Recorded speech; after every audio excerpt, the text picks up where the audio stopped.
Hiroshima और Nagasaki के बाद जो सबसे बड़ा नरसंहार हुआ था वो भारत में हुआ था, 1984 में हुआ था। उस समय प्रधानमंत्री राजीव गांधी जी थे और मध्य प्रदेश के मुख्यमंत्री अर्जुन सिंह जी थे, और ये नरसंहार भोपाल में हुआ था, जिसको हम भोपाल गैस कांड कहते हैं। हजारों लोग मारे गए, लेकिन कंपनी के मालिक के ऊपर कार्रवाई करने की बजाय संविधान की शपथ लेने वाले राजीव गांधी जी और अर्जुन सिंह जी ने कंपनी के मालिक को बाकायदा एयरपोर्ट तक छुड़वाया, उसको विदेश भागने में मदद किया। कार्रवाई के नाम पे केवल लीपापोती हुई, एफआईआर हुआ, लेकिन जैसी कार्रवाई करनी चाहिए थी वैसी कार्रवाई नहीं हुई। चलिए वो तो पुरानी बात हो गई। हाँ, ये अलग बात है, उसमें हजारों की संख्या में लोग, कुछ लोग कहते हैं 25,000 लोग मारे गए, कुछ लोग कहते हैं 28,000 लोग मारे गए। सड़कों पे लाशें बिछी थी, बच्चों की लाशें, महिलाओं की लाशें, पुरुषों की लाशें, बूढ़ों की लाशें, बुजुर्गों की लाश, सबकी लाशें सड़कों पे बिछी हुई थी, लेकिन हुआ कुछ नहीं। कुछ अखबारों में खबर छपी, कुछ हुआ, कुछ लोगों को पैसा मिल गया, बस बात खत्म हो गई। अब वो जो भोपाल गैस कांड हुआ था, उससे जो कचरा बचा हुआ था, बहुत दिन तक वो कचरा पड़ा रहा। फिर ये हुआ कचरा कैसे जलाया जाए, तो कचरे को जलाने का निर्णय हुआ कि इसको हम इंदौर के पास पीतमपुरा में जलाएंगे। इंदौर जो भारत का सबसे स्वच्छ शहर है, उसके 15 किलोमीटर की दूरी पे पीतमपुरा में कचरा जलाया जाएगा। पीतमपुरा में फैक्ट्रियां भी हैं, पीतमपुरा के आसपास किसान रहते हैं, पीतमपुरा के आसपास मजदूर रहते हैं, वहाँ अच्छी खासी टाउनशिप है, बड़ी संख्या में लोग रहते हैं। इसके बावजूद पीतमपुरा में जलाने का निर्णय हुआ। चलो, जल भी गया। जलने के बाद जब जांच हुई तो पता चला कि जो राख है, भोपाल गैस कांड का कचरा जला पीतमपुरा में। पीतमपुरा में जब कचरा जला तो जो कचरे की राख निकली, उसमें पता चला उसमें बहुत सारा जहरीली चीज़ें हैं, उसमें भी लेड है, बाकी और भी चीज़ें हैं। तो फिर ये कचरे की राख कहाँ जलाया जाए? ये हुआ कि इसको भी यहीं पीतमपुरा में ही दफना देंगे। मामला कोर्ट में गया। इंदौर की एक संस्था है विश्वम के जो फाउंडर अध्यक्ष हैं पारस जैन, वो लोग भी हाई कोर्ट गए। उन्होंने कहा, साहब देखो, यहाँ पे इंसान भी रहते हैं, यहाँ जानवर भी रहते हैं, यहाँ पे ग्राउंड वाटर भी है, यहाँ पे पेड़ पौधे भी हैं। कृपया इस कचरे की जो राख है, इसको यहाँ मत रखिए। इसकी वजह से ग्राउंड वाटर भी खराब होगा, एयर पोल्यूशन भी होगा, वाटर पोल्यूशन भी होगा, नॉइज पोल्यूशन भी होगा। कल को भूकंप आ गया, कल को कोई और दिक्कत आ गई, पता चला जो कचरे को डंप करके रखा जाएगा और वो जाके पानी में मिक्स हो जाएगा, फिर केवल पीतमपुरा नहीं बल्कि इसका असर इंदौर तक होगा। फिर हाई कोर्ट ने कहा कि ठीक है, आप और भी एरिया के बारे में पता करिए। जो संस्था विश्वम की तरफ से सुझाया गया, पारस जैन की तरफ से कहा गया है कि आप इसको बाड़मेर ले जाइए या पोखरण ले जाइए, कच्छ ले जाइए, ऐसी जगह ले जाइए जहाँ न तो ग्राउंड वाटर है, न वहाँ पे वनस्पतियाँ हैं, न बगीचे हैं, न पेड़ पौधे हैं, न इंसान रहते हैं, न जानवर रहते हैं। ऐसी जगह पे ले जाइए, वहीं इसको, इस कचरे की राख को वहाँ डंप कर दीजिए। इस पूरे मैटर के बाद एक चीज़ बहुत स्पष्ट हो गई है कि हम आंख बंद करके विदेशियों को अपने देश में कंपनी लगाने देते हैं। कंपनी, हम इस बात से खुश हो जाते हैं कि अमेरिका की कंपनी, ऑस्ट्रेलिया की कंपनी, इंग्लैंड की कंपनी या चीन की कंपनी आके हमारे यहाँ रोजगार दे रही है, हमारे यहाँ कंपनी लगा रही है। शायद हम इस बात को भूल रहे हैं कि जितना हमें लाभ होता है, इससे ज़्यादा लाभ उनको है। जितने भी विकसित देश हैं, चाहे अमेरिका हो, चाहे चीन हो, चाहे ऑस्ट्रेलिया हो, चाहे और भी जो कनाडा है, वो अपना हवा बचा रहे हैं, अपना पानी बचा रहे हैं, अपनी ज़मीन बचा रहे हैं। और जितने भी पोल्यूशन फैलाने वाले उद्योग हैं, उन सब को या तो बांग्लादेश ले जा रहे हैं, या तो पाकिस्तान ले जा रहे हैं, या तो भारत में ले आ रहे हैं। एक तरीके से वो कूड़े वाला काम है, जो कचरे वाला काम है, वो सारा का सारा कचरे वाला काम अपने यहाँ से शिफ्ट कर रहे हैं, जिससे उनका ग्राउंड वाटर भी बचा रहे, उनका एयर भी, उनका हवा भी शुद्ध रहे, उनका पानी भी शुद्ध रहे, और उनको आने वाले टाइम में कोई दिक्कत ना आए। हमारे पास ज़मीन 2% है, इसके बाद भी हमारे देश में कूड़े के ढेर बहुत तेज़ी के साथ बढ़ रहे हैं। हमारे पास पानी मात्र 4% है, इसके बावजूद पानी की ऐसे प्रोडक्ट, ऐसी कंपनियां जो बहुत ज़्यादा पानी यूज़ करती हैं, हम उनको भी भारत में लागू कर रहे हैं। 25 साल के बाद हवा ऐसी हो जाएगी कि दिल्ली में, मुंबई में और बड़े शहरों में रहना मुश्किल हो जाएगा, शहर छोड़ के भागना पड़ेगा। अगर ऐसे ही हमने इन पर कंट्रोल नहीं किया, अगर इसके हमने लिए पॉलिसी नहीं बनाई, एक हमने भारतीय व्यापार संहिता लागू नहीं किया, तो 25 साल के बाद दिल्ली जैसे शहरों में, नोएडा में, गाजियाबाद में, गुड़गांव में, फरीदाबाद में यहाँ का ग्राउंड वाटर खत्म हो जाएगा। न यहाँ हवा बचेगी, न हवा शुद्ध होगी, न यहाँ पानी शुद्ध होगा, यहाँ रहना मुश्किल हो जाएगा। और ये इफेक्ट हमने देखा। जो भोपाल गैस कांड हुआ, उससे हजारों की संख्या में विकलांग बच्चे पैदा हुए। जो भोपाल गैस कांड हुआ, उससे हजारों की संख्या में लोगों को कैंसर हुआ, और वो समस्या आज तक चली आ रही है। इसके बावजूद भी हमने भारत में एक भारतीय व्यापार संहिता नहीं बनाया।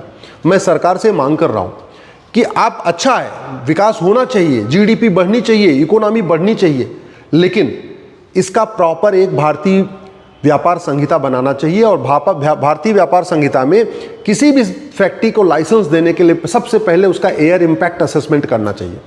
हम क्या कर रहे हैं, फैक्ट्री का एयर इम्पैक्ट असेसमेंट करते हैं, लेकिन फैक्ट्री के प्रोडक्ट का एयर इम्पैक्ट असेसमेंट नहीं करते।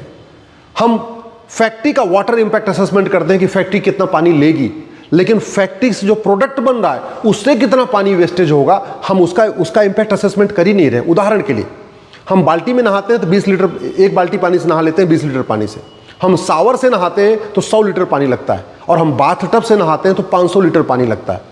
अब अगर हम शावर बनाने का लाइसेंस दे रहे हैं और बाथ टब का लाइसेंस दे रहे हैं, और हमारे पास पानी दुनिया का मात्र 4% है, और लोग बड़े शौक से वो एडवांस, एक कतनी एडवांसशिप का निशानी है कि हाँ घर में बाथटब होना चाहिए, शावर होने चाहिए, बिना सोचे समझे लोग शावर लगवाए जा रहे हैं, बाथटब लगवाए जा रहे हैं। नतीजा क्या होगा, 25 साल के बाद हमारे पास अभी 4% पानी है ना, ग्राउंड वाटर एकदम नीचे चला जाएगा, पानी बचेगा नहीं। और पानी बचेगा नहीं, फिर फैक्ट्रियाँ, बाथटब बनाने वाली फैक्ट्री तो माला माल होकर चली जाएगी, शावर बनाने वाली जो बाथ शावर बना रही वो कंपनी तो माला माल होकर चली जाएगी। लेकिन हमारे आम जनता क्या करेगी यहाँ पे, शायद इसका हम असेसमेंट नहीं कर रहे। ऐसे ही लैंड इंपैक्ट असेसमेंट नहीं कर रहे कि फैक्ट्री लगाने के बाद वहां पे लैंड पे क्या इंपैक्ट आएगा, और फैक्ट्री का जो प्रोडक्ट है उसका लैंड पे इंपैक्ट असेसमेंट क्या होगा। मोबाइल बन रहा है, बहुत अच्छी बात है, हम दुनिया में सब ज़्यादा मोबाइल बना रहे हैं, लेकिन कुछ दिन के बाद ये जो मोबाइल का कचरा होगा, जो मोबाइल की बैटरी होगी, जो मोबाइल 3 साल 4 साल के बाद यूज़ करने लायक नहीं बचेगा, ये मोबाइल कहाँ डंप होगा, ये मोबाइल की बैटरी कहाँ डंप होगी, उससे लैंड के ऊपर क्या इंपैक्ट आएगा, इसका हम असेसमेंट नहीं कर रहे। ऐसे ही नॉइज इंपैक्ट असेसमेंट नहीं कर रहे, कंपनी का नॉइज इंपैक्ट असेसमेंट कर रहे हैं, लेकिन कंपनी के प्रोडक्ट का नॉइज इंपैक्ट असेसमेंट नहीं कर रहे हैं। ऐसे बहुत सारे चीज़ें बन रही हैं जो नॉइज फैला रही हैं। लाउड स्पीकर नॉइज फैला रहा है, बड़े बड़े साउंड सिस्टम बन रहे हैं, तो फैक्ट्री भले ने नॉइज पोल्यूशन नहीं कर रही है, लेकिन फैक्ट्री का प्रोडक्ट नॉइज पोल्यूशन कर रहा है।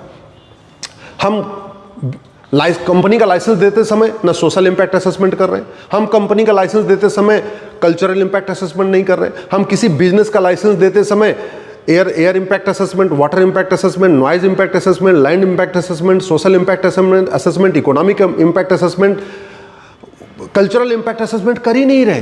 तो नतीजा ये हो रहा है कि भारत लगातार धीरे धीरे कूड़े का ढेर बनता जा रहा है, कचरे का ढेर बनता जा रहा है, लोगों का जीवन खतरे में आ रहा है। और इसका सबसे बड़ा तरीका यही है कि आप देख लीजिए, 1984 में भोपाल गैस कांड हुआ, कुछ नहीं हुआ, ना कंपनी के मालिकों को कुछ हुआ, ना कंपनी के एम्प्लॉइज़ को कुछ हुआ। हाँ, बेचारे जो गरीब मारे गए थे उनको थोड़ा थोड़ा पैसा मिल गया। जब उसका कचरा जलाना था तो भी इंदौर के पास ले आके जला दिया, पीतमपुरा में, जो खुद ही इंडस्ट्रियल एरिया है, जहाँ पे लोग अच्छे खासे लोग रहते हैं, बड़ी संख्या में लोग रहते हैं। भाई जलाना था तो राजस्थान ले जाते, न कच्छ में ले जाते, और स्थानों पर पोखरण में ले जाते, बाड़मेर में ले जाते, जहाँ कोई नहीं, इंसान नहीं रहता, जानवर नहीं रहता, पेड़ पौधे नहीं, वहाँ ले जाते। पीतमपुरा में क्यों जला दिया? और पीतमपुरा में भी जलाया तो राख उसकी भी वहीं डंप करने की कोशिश हो गई। ये ठीक नहीं है। ये मैंने आपको एक एग्जाम्पल दिया है, ऐसे हर राज्य में हो रहा है। हर राज्य में सरकारें बिना सोचे समझे केवल जीडीपी बढ़ाने के पर्पज से, केवल इकोनॉमी बढ़ाने के पर्पज से आंख बंद करके लाइसेंस दे रही हैं। आंख बंद करके बिना सोचे समझे जो आ रहा है लाइसेंस मांगने, उसको लाइसेंस देते जा रहे हैं। हम इस बात से खुश हो रहे हैं कि हमारे यहाँ इतनी एफडीआई आ रही है, हम इस बात से खुश हो रहे हैं कि हमारे यहाँ अमेरिका की ये कंपनी आ रही है, चीन की ये कंपनी आ रही है, इस कनाडा की एक फलाने कंपनी आ गई। लेकिन शायद इस बात को समझ ही नहीं पा रहे हैं कि हमसे ज़्यादा चालाक चाइना है, हमसे ज़्यादा चालाक अमेरिका है, हमसे ज़्यादा चालाक जो है कनाडा वाले हैं। वो जानबूझ के air pollution, water pollution, noise pollution, land pollution फैलाने वाली कंपनियों को अपने यहाँ लगाते ही नहीं हैं। वो जितनी पोल्यूशन फैलाने वाली कंपनियां हैं या ऐसे प्रोडक्ट जिससे पोल्यूशन ज़्यादा होता है, उसको भी अपने यहाँ नहीं लगाते। बाकायदा वो कंपनी भारत में लगाते हैं, अपने यहाँ नहीं लगाते। क्यों? क्योंकि उनको पता है कि 20-25 साल के बाद इन कंपनियों का इम्पैक्ट लोगों को दिखाई पड़ेगा। भोपाल में गैस कांड हुआ तो दिखाई पड़ा, ऐसे बहुत सारे अलग अलग कंपनियां हैं जिसका इम्पैक्ट धीरे धीरे हमें दिखाई पड़ेगा। लेकिन जब तक दिखाई पड़ेगा, जब तक समझ में आएगा, तब तक न हवा यहाँ रहने लायक बचेगी, न पानी रहने लायक बचेगा, न ज़मीन रहने लायक बचेगा। कैंसर की बीमारी बढ़ चुकी होगी, बीपी की बीमारी बढ़ चुकी होगी, कोलेस्ट्रॉल लोगों को बढ़ चुका होगा, थायराइड बढ़ चुका होगा। दुनिया में ऐसी कई बीमारियां हैं जो भारत में सबसे ज़्यादा है, सबसे ज़्यादा मोटापा भारत में, सबसे ज़्यादा थायराइड भारत में, सबसे ज़्यादा बीपी की बीमारी भी भारत में, सबसे ज़्यादा डायबिटीज़ भारत में, ऐसी दुनिया भर की सबसे ज़्यादा मेंटल स्ट्रेस भारत में बढ़ता जा रहा है। क्यों? क्योंकि एयर, हवा गंदी हो रही है, पानी गंदा हो रहा है, ज़मीन गंदी हो रही है, नॉइज़ पोल्यूशन बढ़ रहा है, जहरीले, हमारा खाद पानी इतना ज़्यादा पड़ रहा है कि हमारा अनाज हमारा जहरीला हो रहा है, हमारा तेल जहरीला हो रहा है, हमारा घी जहरीला हो रहा है। इसलिए मैं सरकार से निवेदन कर रहा हूँ, संविधान के आर्टिकल 19 में आंख बंद करके सबको लाइसेंस मत दीजिए, बल्कि एक भारतीय व्यापार संहिता बनाइए और कोई भी कंपनी का लाइसेंस देते समय air impact, water impact, noise impact, land impact, social impact, cultural impact, ये सारे इम्पैक्ट असेसमेंट जरूर करिए।